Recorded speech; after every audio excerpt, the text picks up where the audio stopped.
সুপ্রিয় দর্শক শ্রোতা, ইরান এবং মার্কিন যুক্তরাষ্ট্রের যুদ্ধবিরতির মধ্যেও আমেরিকার অবৈধ সন্তান ইসরায়েলে 24 ঘন্টায় 43টি হামলা করেছে ইরানের প্রক্সি বাহিনী হিজবুল্লাহ। ইরান আবারও মার্কিন যুক্তরাষ্ট্রকে বৃদ্ধাঙ্গুল দেখিয়ে হরমুজ প্রণালী বন্ধ করে দিয়েছে। ইরানের পক্ষে সরাসরি অবস্থান নিয়েছে রাশিয়া, চীন, তুরস্ক। ইরানের কি আমেরিকার কাছে আত্মসমর্পণ করা উচিত নাকি যুদ্ধ চালিয়ে যাওয়া উচিত, এই সম্পর্কে আপনার মতবাদ কমেন্টস বক্সে লিখে জানান। এবং শুরুতে থাকবে সংবাদ শিরোনাম পরে বিস্তারিত। লেবাননের যুদ্ধবিরতির পরও ইসরায়েল হিজবুল্লাহর পাল্টাপাল্টি হামলা। আরো বিস্তারিত জানিয়ে দিব। ওয়াশিংটনে ডিনার চলাচলে গোলাগুলি, নিরাপদ সরতে গিয়ে হোঁচট খেলেন ট্রাম্প। এদিকে হরমুজ প্রণালীতে দুটি ভারতীয় জাহাজে গুলি, ইরানের রাষ্ট্রদূতকে তলব। আরো থাকছেন, আবারও আগ্রাসন হলে প্রত্যাশাছে ভয়াবহ পাল্টা হামলা, হুঁশিয়ারি ইরানের। ইরানের সাঁড়াশি অভিযানে মুসাদের গুপ্তচর সহ 240 জন গ্রেফতার। ইরান যুদ্ধে ব্যবহার করা যুক্তরাজ্যের বিমান ঘাঁটিতে আগুন। ট্রাম্প প্রশাসনের রক্তচক্ষু উপেক্ষা করে মাদুরোর পক্ষে রায় নিউ ইয়র্ক আদালতের। এবং সর্বশেষে জানিয়ে দিব, ইরানকে যেভাবে গোপনে সাহায্য করছে চীন ও রাশিয়া। এতক্ষণ শুনছিলেন সংবাদ শিরোনাম, এখন বিস্তারিত। তবে তার আগে অনুরোধ থাকবে এই ভিডিওতে একটি লাইক দিন এবং কমেন্টস করে জানিয়ে দিন আপনি কোন জেলা থেকে বা কোথা থেকে আমাদের সাথে যুক্ত রয়েছেন। এবং সংবাদের সর্বশেষ গুরুত্বপূর্ণ আপডেট পেতে চ্যানেলটি সাবস্ক্রাইব করে আমাদের সঙ্গেই থাকুন। ধন্যবাদ। লেবাননের যুদ্ধবিরতির পর ইসরায়েল হিজবুল্লাহর পাল্টাপাল্টি হামলা। লেবাননের যুদ্ধবিরতি কার্যকর হলেও ইসরায়েলি পক্ষ থেকে দক্ষিণ লেবাননের গ্রামগুলোতে বাড়ি ধ্বংস বন্ধের ব্যাপারে কোনো প্রতিশ্রুতি দেওয়া হয়নি, যে কারণে চলমান যুদ্ধবিরতি সত্ত্বেও দুপক্ষই অব্যাহত রেখেছে রকেট এবং ক্ষেপণাস্ত্র হামলা। ইসরায়েল আগে জানিয়েছিল প্রতিরোধমূলক অভিযান চালিয়ে যাবে তারা। সে অবস্থান থেকে নিজের নিয়ন্ত্রণে থাকা এলাকাগুলোতে গ্রাম ধ্বংসের অভিযান চালাচ্ছে। বিস্ফোরক বুলডোজার গোলাবর্ষণের মাধ্যমে এসব এলাকা গড়ে দেওয়া হচ্ছে। শুরুতে ওই পদক্ষেপের জবাবে হিজবুল্লাহর রকেট হামলা চালানোর কথা বলেছিল। কাতার ভিত্তিক সংবাদ মাধ্যম আল জাজিরা জানায়, পরিস্থিতি আরো উত্তপ্ত হয়ে ওঠে গতকাল। এক বিবৃতিতে ইসরায়েলি প্রধানমন্ত্রী জানিয়েছেন, হিজবুল্লাহ রকেট হামলার জবাবে লেবাননে আরো গভীরে পাল্টা আঘাত আনা হচ্ছে। সব মিলিয়ে কাগজে কলমে যুদ্ধবিরতি থাকলেও বাস্তবে সংঘর্ষ থামেনি, বরং পাল্টাপাল্টি হামলায় উত্তেজনা বাড়ছে, যা বড় ধরনের সংঘাতের আশঙ্কা তৈরি করেছে। এদিকে লেবাননের স্বাস্থ্য মন্ত্রণালয়ের বিবৃতিতে বলা হয়েছে, দক্ষিণ লেবাননের ইসরায়েলি বিমান হামলায় 6 জন নাগরিক নিহত হয়েছেন। এই ঘটনা আরো 2 জন আহত হয়েছেন। বিবৃতিতে জানানো হয়, দক্ষিণ লেবাননের ওয়াইদা আল হুজার এলাকায় 2 জন, টাউলেনে 2 জন এবং সিপ্রিয়াতের এলাকায় 1 জন নিহত হন। ওয়াশিংটনে ডিনার চলাকালে মুহুর্মুহুর গুলি, নিরাপদে সরতে গিয়ে হোঁচট খেলেন ট্রাম্প। যুক্তরাষ্ট্রের ওয়াশিংটন ডিসিতে হোয়াইট হাউসে করেসপন্ডেন্স অ্যাসোসিয়েশনের বার্ষিক নৈশভোজ অনুষ্ঠানে গুলির ঘটনা ঘটেছে। বিকট শব্দের পর প্রেসিডেন্ট ডোনাল্ড ট্রাম্প এবং ফার্স্ট লেডি মেলানিয়া ট্রাম্পকে দ্রুত নিরাপদ স্থানে সরিয়ে নেন সিক্রেট সার্ভিসের সদস্যরা। কড়া নিরাপত্তার মধ্যে দ্রুত সরে যাওয়ার সময় আতঙ্কে হোঁচট খেয়ে হুমড়ি খেয়ে পড়েন প্রেসিডেন্ট ট্রাম্প। স্থানীয় শনিবার রাতে ওয়াশিংটন হিলটন হোটেলে এই চাঞ্চল্যকর ঘটনা ঘটে। সিএনএন রয়টার্সের প্রতিবেদন অনুযায়ী প্রায় 2600 অতিথির উপস্থিতিতে জাঁকজমকপূর্ণ ওই ডিনার অনুষ্ঠান চলছে। অনুষ্ঠান থেকে প্রচারিত টিভি ফুটেজ দেখা যায়, ট্রাম্প খাবার টেবিলে বসে থাকা অবস্থায় বিকট শব্দ শোনা যায়। মুহূর্তের মধ্যেই সিক্রেট সার্ভিসের সদস্যরা ভাইস প্রেসিডেন্ট জেডি ভ্যান্স এবং প্রেসিডেন্ট ট্রাম্পকে ঘিরে ফেলেন এবং নিরাপদ স্থানে নিয়ে যান। ভিডিওতে দেখা যায়, তাড়াহুড়া করে যাওয়ার সময় ট্রাম্প একবার ভারসাম্য হারিয়ে পড়ে যান। জানা গিয়েছে, হোটেলে একটি নিরাপত্তা চেক পয়েন্টে এক ব্যক্তি গুলি ছুড়লে বিশৃঙ্খলা তৈরি হয়। নিরাপত্তা বাহিনী দ্রুত ব্যবস্থা নিয়ে হামলাকারীকে প্রতিহত করে। ঘটনার পর হোয়াইট হাউসে সাংবাদিকদের ব্রিফিংকালে ট্রাম্প বলেন, হামলাকারীর কাছে একাধিক অস্ত্র ছিল এবং সে একজন সম্ভাব্য হত্যাকারী। সিক্রেট সার্ভিসের সাহসিকতার প্রশংসা করে ট্রাম্প বলেন, অত্যন্ত সাহসী কিছু সদস্য ওই হামলাকারীকে ধরে ফেলেন। সন্দেহভাজন ব্যক্তি একাধিক অস্ত্র নিয়ে নিরাপদ চৌকিতে হামলা চালিয়েছিল। তিনি আরো জানান, এই ঘটনায় একজন নিরাপত্তা কর্মকর্তা গুলিবিদ্ধ হয়েছেন, তবে উন্নত মানের বুলেটপ্রুফ ভেস্ট থাকার পর তিনি প্রাণে বেঁচে গেছেন। হঠাৎ ঘটে যাওয়া ওই ঘটনায় অনুষ্ঠানস্থল উপস্থিত সাংবাদিক এবং উচ্চপদস্থ কর্মকর্তাদের মধ্যে চরম আতঙ্ক ছড়িয়ে পড়ে। বর্তমানে পুরো এলাকাটি নিরাপত্তা বেষ্টনী দিয়ে ঘিরে রাখা হয়েছে এবং ঘটনার তদন্ত শুরু করেছে এফবিআই এবং সিক্রেট সার্ভিস। হরমুজ প্রণালীতে 2টি ভারতীয় জাহাজে গুলি, ইরানের রাষ্ট্রদূতকে তলব। কৌশলগতভাবে গুরুত্বপূর্ণ হরমুজ প্রণালী অতিক্রম করার সময় অপরিচিত তেলবাহী 2টি ভারতীয় জাহাজে হামলার ঘটনা ঘটেছে। এই হামলার কথা নিশ্চিত করেছে ভারতীয় সরকারের একটি সূত্র। ভারতীয় সংবাদ মাধ্যম এনডিটিভির প্রতিবেদনে বলা হয়, হরমুজ প্রণালীতে ইরানে গানভর্তি 2টি ভারতীয় পতাকাবাহী জাহাজে গুলি চালিয়েছে। এই ঘটনায় কেউ আহত হয়নি এবং জাহাজ দুটির কোনো ক্ষতি হয়নি। তবে তেল বাণিজ্যের জন্য গুরুত্বপূর্ণ নৌপথে ওই ঘটনার পর জাহাজ দুটিকে আবারও ফিরে যেতে হয়। প্রতিদিন প্রতিবেদনে বলা হয়, জগ অর্ণব এবং সানবার হেরাল্ড নামে জাহাজ দুটি হামলার মুখে পড়ে। এই ঘটনার পর দিল্লিতে নিযুক্ত ইরানের রাষ্ট্রদূতকে তলব করে গভীর উদ্বেগ প্রকাশ করেছে ভারত সরকার। একই সাথে ভারতের উদ্দেশ্যে আসা সমস্ত বাণিজ্যিক জাহাজের নিরাপদ যাতায়াত নিশ্চিত করার জন্য ইরানের প্রতি আহ্বান জানিয়েছে দিল্লি। যুক্তরাষ্ট্রের নৌ অবরোধ অব্যাহত থাকায় দুপুরে গুরুত্বপূর্ণ নৌঘাটিটি ফের বন্ধ ঘোষণা করে ইরান। আইআরজিসি নৌবাহিনীর সামাজিক যোগাযোগ মাধ্যম এক্সে পোস্ট করে জানায়, ইরান থেকে আসা বা ইরানে যাওয়ার জাহাজ চলাচল যতদিন হুমকির মুখে থাকবে ততদিন হরমুজ প্রণালীর অবস্থা আগের মতোই কঠোর নিয়ন্ত্রণে থাকবে। আইআরজিসি যৌথ সামরিক কমান্ড এক বিবৃতিতে জানিয়েছে, যুক্তরাষ্ট্র ইরানের বন্দরগুলো অবরোধ করে যাওয়ার হরমুজ প্রণালীর নিয়ন্ত্রণ আবার আগের অবস্থায় ফিরে গিয়েছে। আইআরজিসির বরাতে ইরানের রাষ্ট্রীয় সংবাদমাধ্যম আইআরজিসি খবরে বলা হয়েছে, যুক্তরাষ্ট্র অবরোধের নামে জলদস্যুতা এবং সামুদ্রিক চুরি চালিয়ে যাচ্ছে।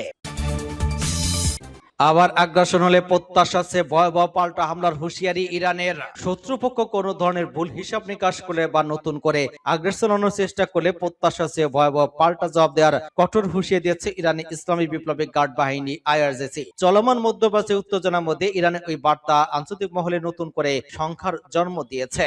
রোববার ইরানের সরকারি সংবাদ সংস্থা ইরানার প্রকাশিত এক বিবৃতিতে এই বার্তা দেওয়া হয়। আইআরজিসি তাদের বিবৃতিতে নিজেদের অবস্থান পরিষ্কার করে বলেছে, ইরানের সশস্ত্র বাহিনী বর্তমান শক্তিশালী এবং বুদ্ধিদীপ্ত নিরাপত্তা কোনোভাবেই দুর্বলতা নয়, বরং এই সংযোগ যে কোনো মুহূর্তেই নারকীয় রূপে নিতে পারে। ইরান স্পষ্টভাবে জানিয়েছে, যুদ্ধবাজ এবং প্রতিশ্রুতি ভঙ্গকারী শত্রু যদি কোনো ধরনের ভুল পদক্ষেপ নেয় তবে তাদের বিরুদ্ধে কঠোর ব্যবস্থা নেওয়া হবে। একই সঙ্গে কোনো ধরনের আগ্রাসন প্রতিক্রিয়া এমন পাল্টা হামলা চালানো হবে যা শত্রু প্রত্যাশা চেয়েও ভয়াবহ হবে এবং ইরানের সশস্ত্র বাহিনী তাদের দেশের নিরাপত্তা রক্ষায় যে কোনো পরিস্থিতির জন্য সম্পূর্ণ প্রস্তুত রয়েছে। মধ্যপ্রাচ্যে বর্তমানে এক অস্থিতিশীল পরিস্থিতি বিরাজ করছে। এদিকে দেশগুলোর মধ্যে কূটনীতিক টানাপোড়েন, অন্যদিকে নিরাপত্তা ঝুঁকি নিয়ে উদ্বেগ বাড়ছে। এমন অবস্থায় ইরানের পক্ষ থেকে আসা ওই কড়া হুঁশির সংঘাতের ঝুঁকি আরো বাড়িয়ে দিয়েছে বলে বিশ্লেষকরা মনে করছেন। ইরান বরাবরের মতোই কৌশলগত দুর্যোগকে আত্মরক্ষার অংশ হিসেবে দাবি করে আসছে, তবে বর্তমান ওই কঠোর বিবৃতি প্রমাণ করে যে পরিস্থিতি যে কোনো সময় নতুন কোনো দিকে মোড় নিতে পারে।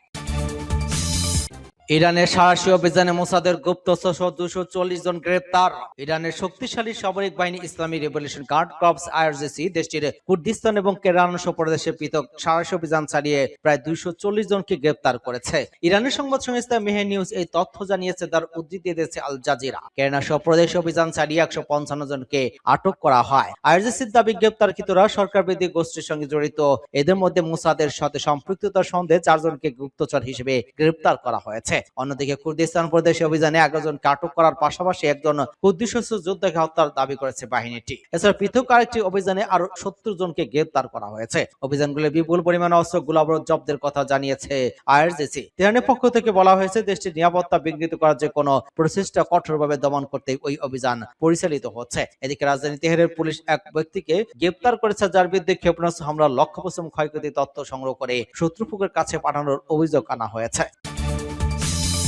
ইরান যুদ্ধে ব্যবহার করা যুক্তরাজ্যের বিমান ঘাঁটিতে আগুন। ইরান যুদ্ধে ব্যবহার করা যুক্তরাজ্যের গুস্টার এয়ারস্ট্রিপে অবস্থিত রয়্যাল এয়ার ফোর্স ফেয়ারফোর্ড বিমান ঘাঁটিতে অগ্নিকাণ্ডের ঘটনা ঘটেছে। ইরানের বিরুদ্ধে যুদ্ধে ওই ঘাঁটি ব্যবহার করেছে যুক্তরাষ্ট্র।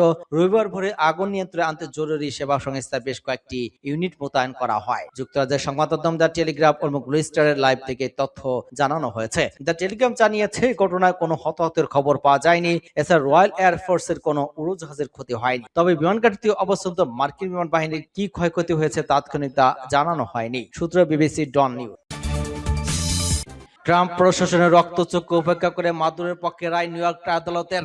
মাদক পাচার মামলার বিচারিক প্রক্রিয়া সচল রাখতে ভেনেজুয়েলার কারাবন্দী সাবেক প্রেসিডেন্ট নিকোলাস মাদুরোর আইনি লড়াইয়ের খরচ মেটানোর পথ প্রশস্ত করল যুক্তরাষ্ট্র। দীর্ঘ টালবাহানের পর ওয়াশিংটন তাদের আরোপিত অর্থনৈতিক নিষেধাজ্ঞায় বিশেষ পরিবর্তন আনতে সম্মত হয়েছে, যাতে ভেনেজুয়েলার বর্তমান সরকার মাদুরোর আইনজীবীর পাওনা পরিশোধ করতে পারে। গত শুক্রবার নিউ ইয়র্কের এক আদালতের এক নথিতে ওই চাঞ্চল্যকর তথ্য সামনে আসে। এর আগে নিষেধাজ্ঞার ব্রাজিলে মাদুরোর আইনজীবী নিয়োগের বিষয়টি অনিশ্চিত হয়ে পড়ায় পুরো মামলাটি খারিজ হওয়ার যাওয়ার উপক্রম হয়েছিল। গত 3 জানুয়ারি ভেনেজুয়েলার রাজধানী কারাকাস একটি নাটক অভিযানে যুক্তরাষ্ট্রের বিশেষ বাহিনীর হাতে নিজ বাসভবন থেকে সহায়ক বন্দী হন 63 বছর বয়সী মাদুরো এবং 69 বয়সী স্ত্রী সিলিয়া ফোরলে। গ্রেপ্তারের পর তাদের সরাসরি নিউ ইয়র্কে নিয়ে আসা হয়। সেখানে তাদের বিরুদ্ধে নার্কোটেররিজম এবং মাদক সন্ত্রাসের বিরুদ্ধে গুরুতর একাধিক অপরাধের অভিযোগ আনা হয়েছে। বর্তমানে তারা ব্রুকলিনের একটি কারাগারে বন্দী রয়েছে। তবে আদালতের শুনানিতে মাদুরো এবং ফ্লোরেন্স নিজেদের সম্পূর্ণ সম্পূর্ণ নির্দেশ দাবি করে আইনি লড়াই চালিয়ে যাওয়ার ঘোষণা দিয়েছেন। মাদুরোর প্রধান কৌশলী ব্যারি পোলা গত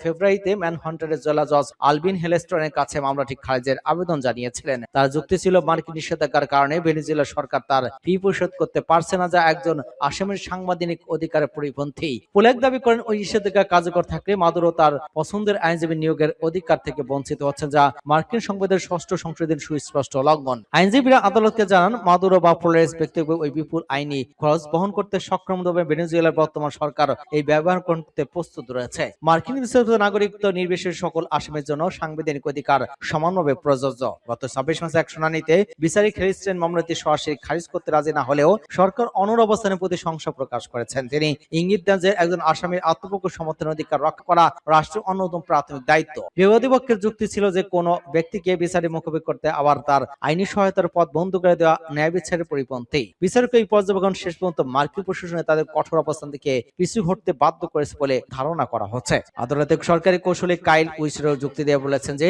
ভেনেজুয়েলার উপর আরোপিত নিষেধাজ্ঞাগুলো জাতীয় নিরাপত্তা এবং বৈদেশিক নীতির স্বার্থে গৃহীত হয়েছে।